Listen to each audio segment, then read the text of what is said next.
Hey, what's up, fam? Thank y'all for tuning in once again. As always, be sure to like, share, comment, and subscribe. And when you do subscribe, hit the notification bell so every time I drop a video, you will be the first to know about it. Chicago, got a question for you. Do you know what the term gentrification means? In a roundabout way. I'm sure you do, because all of us black people know what that means. It pretty much means that, usually when it comes to us, is that somehow the rich, the wealthy, the white people comes in, gets a hold of our housing, low income neighborhoods, houses that are like old, maybe worth like a few $1,000s, not a lot of money going into the tax bracket to the city or the county, and get a couple of houses that somebody wants to sell because mama and grandmama died. We don't want it no more. Tired of this neighborhood. They move out. Them folk come and buy it. Then you got some people who houses go back because of taxes. They lose it. Them folks will go buy it. They fix these houses up, make them look real nice, brings up the property value of that house, brings up the property value of all the houses. Taxes go up. People on fixed income can't pay for the house, so they have to sell it, move out, or they lose it. And that's just a process that goes on for years. And before you know it, the black neighborhood is no longer black. That's what we know about gentrification, right? But what about, is there such thing as reverse gentrification? I don't know, because that's what it seems like is going on in these blue states, in these blue cities, in these sanctuary cities, when it comes to these migrants, because there's something going on in Chicago. Now, shout out to, and I do say shout out to the governor of this great state of Texas, Greg Abbott. He rounds all these illegal migrants up, put them on buses, and send them to these sanctuary cities. I mean, shoot, y'all said that migrants come in will be sanctuary cities. What you thought was going to happen was they're going to come in through Texas, New Mexico, Arizona, Santa Third, come around the bottom, and it was going to trickle up into your cities, slowly. You get a few here, a few there. They're going to go all over the country. Kind of like how they did the brothers and sisters when Hurricane Katrina hit from New Orleans. I know a few people from New Orleans who are still here because of that, because once everything flooded out, they lost everything, just came up here, moved to Dallas, moved to Texas, and ain't going back. So that's what they probably thought. Everybody going, all these Democratic cities, because, they can't, Democrats and Republicans, just a silly little game. They play these games. So they say, well, all the Democratic cities say, well, we'll be sanctuary cities. And so they say, okay. So, we'll get a few here, get a few there, and, it'll be spread out and everything will be fine. But something happened. Like I said, Governor Greg Abbott said, you know what? Since y'all want to be sanctuary cities, I'm just gonna go ahead and send them to you now, because we don't want them down here, because we got enough. We got a big enough problem with people crossing the border, and we can't stop, and we got to process them and send them back and all that kind of stuff. So they send them up to Chicago, New York, cities like that. And now these mayors of these cities are crying foul. They're mad at the governor. They try to get mad at, Greg Abbott, because he's sending them, busting them up there so fast, and they want him to stop. But the question is, why would he do that when y'all said y'all wanted them? So here you go, because like I say, we don't want the illegals. If you want to come over here the right way, understood. But when you try to circumvent the system, because my thing is this: if you're gonna be law and order, you do law and order. I don't understand how you can allow people to break the law and not punish them and just say, well, come on over. It doesn't make sense to me. Heck, if I speed, I'm gonna get a ticket. If I steal, I'm gonna get arrested, go to jail. If I delete somebody, probably go to jail for life. May even get a needle stuck in my arm. I mean, as a citizen, I'm gonna pay penalties, but yet someone who's not a citizen can come over here, get housed, and get medical attention, get kids can go to school, get money. And it looks like with Biden letting like almost 500,000 Venezuelans, gave them the opportunity to get jobs. Now they can work. And they ain't paid no taxes. They ain't did nothing. So, but the thing is, they bringing, so now Greg Abbott is ship them up to Chicago, these immigrants in Chicago, but they putting all the immigrants into black neighborhoods. And they're like, what the heck? They say, this ain't what we voted for. This ain't what we want. But it's like, nobody cares. But let's get into this story because I want to hit a couple topics and break it down as much as possible. So the first one is, this is CBSnews.com. It says Chicago residents who protest propose migrant shelter. Let's get into this. A new shelter for migrants could open in Galewood on the northwest side very soon, but the city is not sure of the exact date. Now you read that first sentence, it's like they're saying that they're going to open up a new building. No, let's continue. The city announced plans earlier this week to turn the facilities at Edmondson Park into temporary housing for asylum seekers. Now, how do we know they're asylum seekers? See, the play on words, and like I said before, how do you know that they're all from Venezuela?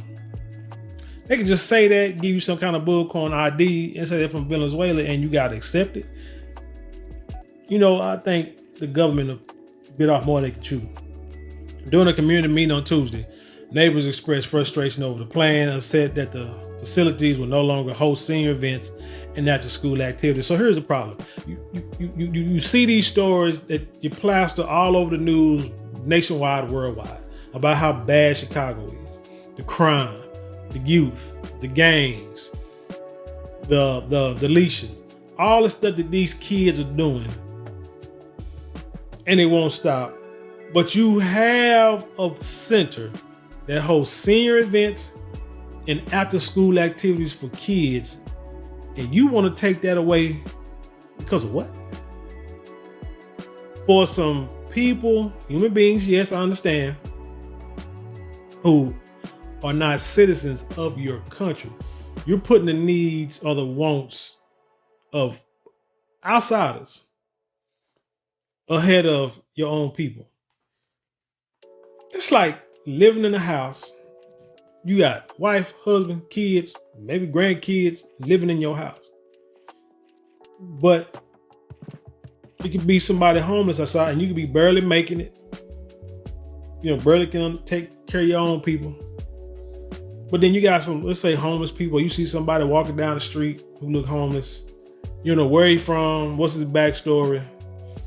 And you bring him in and let him stay in the master bedroom, he or she.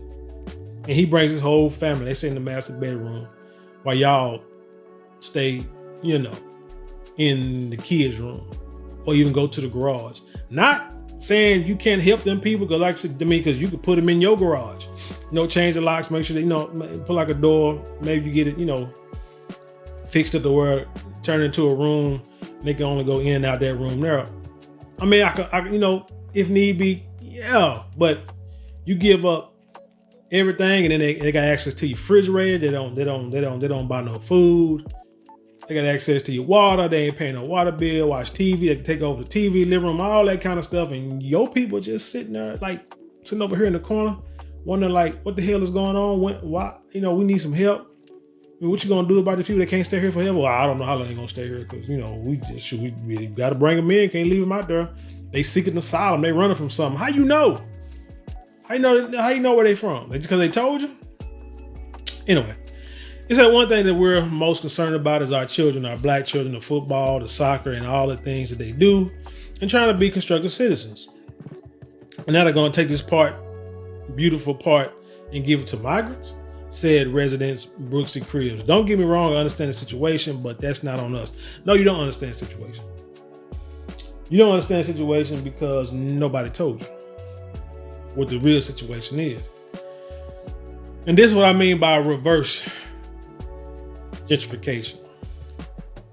Because instead of somebody coming in with more money, more resources to take your neighborhood, build it up to move you out, they're still trying to move you out, but they're just bringing people who have less than what you have, people who have nothing, and bringing them in and pushing you out.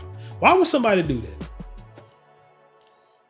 They would do that, number one, because they don't care about you at all.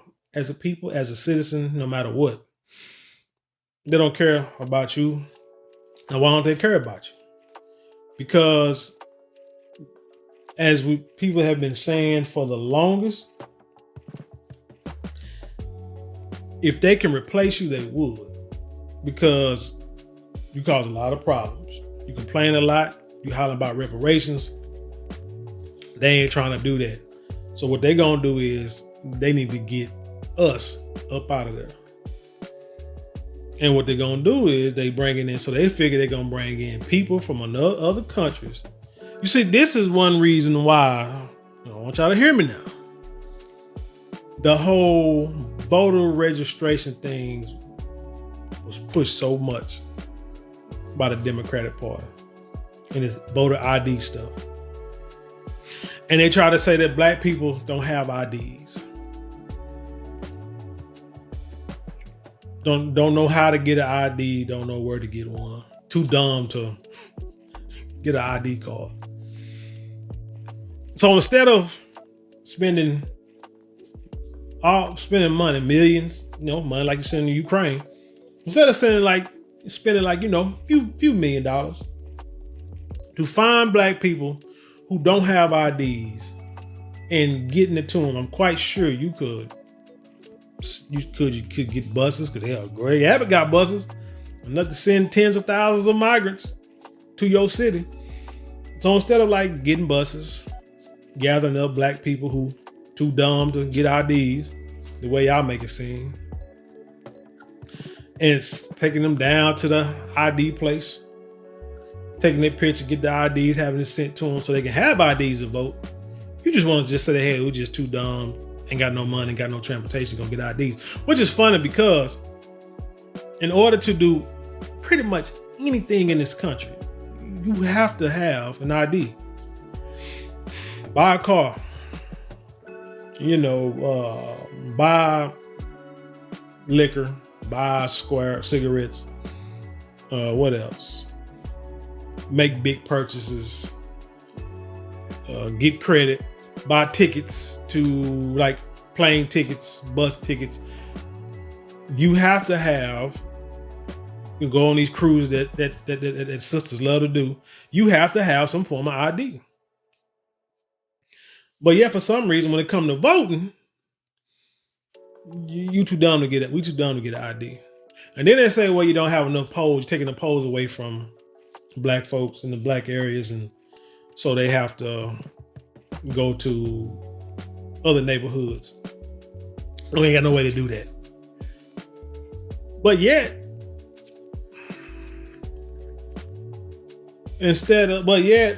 my thing is, well, hell, you say that we ain't got no IDs anyway, so why would you have voting? Why would you expect a Republican to put to keep a voting poll place in your neighborhood if you ain't got IDs? Make it make sense. See what I'm saying? But then too, I've seen people go to State Fair of Texas down here. Located right in slap dab in the middle of South Dallas. People from all over the country go. Black, white, Hispanic, anybody go to the fair. I seen how people go to Beyonce concerts. I seen how people go to pop-up shops. I seen how people go follow their kids to basketball and football tournaments with the AAU clear across town. I seen people standing in line for iPhones at malls clear across town. But when it comes to voting, you can't go clear across town to go vote. Something that important. Come on now. I seen people stand in line to get food. You know, you see all this stuff where people get fighting and shooting, you know, up in fast food places. Go clear across town to go to work. But you can't go clear across town to vote about your future. Man, I don't know. But I think that's the reason why they brought these immigrants in, because that's made in that whole voter registration, voter ID law thing, because the immigrants ain't got American IDs. But if you can bring them over here, give them a better life, make them happy, smile in their face, you get them at the beginning of being in this country, not seasoned vets like us, but people who are just coming over here, and you can probably persuade them to vote Democrat, and they don't need an ID, and it works. They can stay in Congress, they can re-elect a Democratic president, and they can say, and they get them to work these jobs, you know, not making a whole lot of money, keeping the wages down. Then them folk can eventually say, hey, we don't need these black people no more. So look at who we got. So we just leave the black people by the wayside. People, voting's coming up pretty soon, real soon. Within about a year or so. Y'all better wise up. But I want to hit this one last little story. And then I'm out of here. It says, where is that? Unaccompanied migrant kids seen selling candy in New York subways. Shameful, disgusting, blatant child abuse. Are you serious? Seriously. You telling me they got kids selling candy? Where do kids get this candy from? These people ain't got no money and they coming over here already hustling. That's another reason why I think this is like this is all planned. The Democrats got this stuff planned out. I'm just gonna say the politicians, because who knows? Democrats might be the face of it, but who knows? The Republicans might be behind it somehow. But they got this planned. They have a plan. You had some woman, I don't know her name, got on TV one time and said that these migrants are doing what they call survival work. And they out here, you know, jumping in the back of trucks, trying to do day labor. You got them out there, street walkers out there working, or whatever else they doing out there that's illegal, because it's survival work. But we do some stuff like that, and it warrants being locked up and going to penitentiary.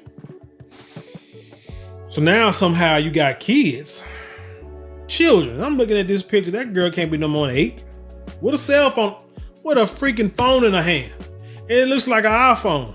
Man, you know, I'm gonna try to upload this picture. But anyway, and she got a case of candy. Where in the hell she get this candy from? And this iPhone. See, like I said, this is, man, y'all need to wisen up. Wisen up. You know what? I'm just gonna say it like this. Don't vote Democrat. And I saw people on this at this protest talking about, I understand we are not migrant hate, we're not anti-migrant. No, you need to be. At least for right now, you need to be. Until this straightens out, you need to be. It's kind of like when people say defund the police, but you ain't gonna defund these migrant stuff. It's like people say defund the police, which makes no sense. My thing, don't defund them. What you do is revamp it. You start over. You find a program or a way to retrain. Well, no, not retrain. To train new police who have a different mindset, who can get in there and make changes as soon as possible, and you get rid of the old regime. That's what you do with the police. So yeah, you be anti-migrant. You like, look, we ain't taking no more in. We got to ship these folks out. You need a better plan, because this is ridiculous. Because you got, like I say, children out here unaccompanied. Man, no way in hell I let my kids be in town by themselves. I don't give a doggone if I was in a small little country town. It said minors under the age of 14 are not allowed to work at any time, either after school or during summer vacation, according to the State Office of Children and Family Services. A veteran NYPD transit officer at the Columbus Circle Station said he had seen dozens of migrant children shilling candies. Shilling? Is that a word? Shilling? Anyway, shilling candies on their own in recent months, including when they should be in class, and was concerned for their safety. Yeah, why ain't in school? You bringing people over here, you want what's best for them. Ain't they supposed to be in school? Kids supposed to be in school? Them grown folks supposed to be working? That's what they're here for, right? Why the heck they not doing that? Why you got these little kids? It said the 11-year-old girl was seen carrying a cardboard box filled with peanut M&M, Skittles, Kinder Buenos for sale. 11. Another young girl in purple jacket was spotted last week toting a box full of candy while traveling along between subway cars aboard a C train. Despite warning parents about their kids' vulnerability when they come to pick them up at the precinct, she said she has seen the same young faces return again and again on the train platform. That's like somebody pimping these kids to sell candy. Today is going to be candy. Tomorrow, you know what it's going to be, because all I see right now are little girls on these pictures. So you know what's going to happen. You know what's going to happen. And it's like, and I've only been living 40 something years in this world, but this country been around for a couple of hundred years. And you're going to tell me that all these politicians, all the people who are supposed to be smarter and richer than me, didn't research and think that this would happen? I mean, it seems when I see what's happening, it really makes me think that Joe Biden probably was the one who was behind all this, who's masterminding this. Because this is silly. This is ignorant. And he seemed like he see now. This is like something that a senile person would endorse. It said no matter how you tell them, you talk to them, you hold them, you say this over and over, they still do it, she told the Post. Yeah, that's all they know. Others were shocked by the proliferation of underage sellers on their own. Quote, it makes the country look like a third world country. UPS worker Lance Johnson, 73, work. Why you at UPS still working at 73? Man, I'm trying my best not to still be working in another 30 years, 25, 30 years. Man, come on. You working at UPS? It's a horrible scene. Olivia Yeager, 20, fretted that even if the pint-sized sales kids are peddling candy outside of school hours, the solitary gig still could hinder their education. They should definitely be doing their homework, she said, adding, they should be playing, coloring, making friends. Sweet sellers have become a daily fixture throughout the city's subway since spring of 2022. When migrants began pouring into the Big Apple, many from Central and South America now totaling over 110,000. Mothers with tots strapped to their backs and slings rarely raised strap hangers' eyebrows as they drift across subway cars and platforms to sell candy bars, some of whom bring in at most $80 a day. This week, Mayor Eric Adams kicked off a 4-day tour south of the U.S. border to discourage the continued flow of migrants to the Big Apple, which is projected to run the city as much as $12 billion by 2025. $12 billion to house illegal immigrants, but you don't have that money to help your own citizens. I know Biden said that he signed some bill or worked some deal out with Mexico to try to the rest of the Venezuelans or immigrants that's trying to come in now, send them on back to their homeland. But like I say, this was planned. This is some kind of strategy. I always remember that when people tell you something, and if it sounds too good to be true, then it probably is. You knew from the beginning that there was a reason why things were going the way they were going. And it wasn't about what they was talking about. But I think this is all done for a vote to get these immigrants over here to vote Democrat to keep the Republicans out, and to also push all the black people out. So I'm gonna tell my ADOS FBA people, come on down south. Come on down south. Y'all up there complaining about what's going on in Chicago. They ain't looking out for you. They ain't doing right. Come on down south so we can all figure something out, get together, and then see how that works. And if that don't work, it's time to go. But anyway, tell me what you think about this story. Leave your comments below and then share it with the world. And with that being said, I leave you in peace. And I'll see you on the other side.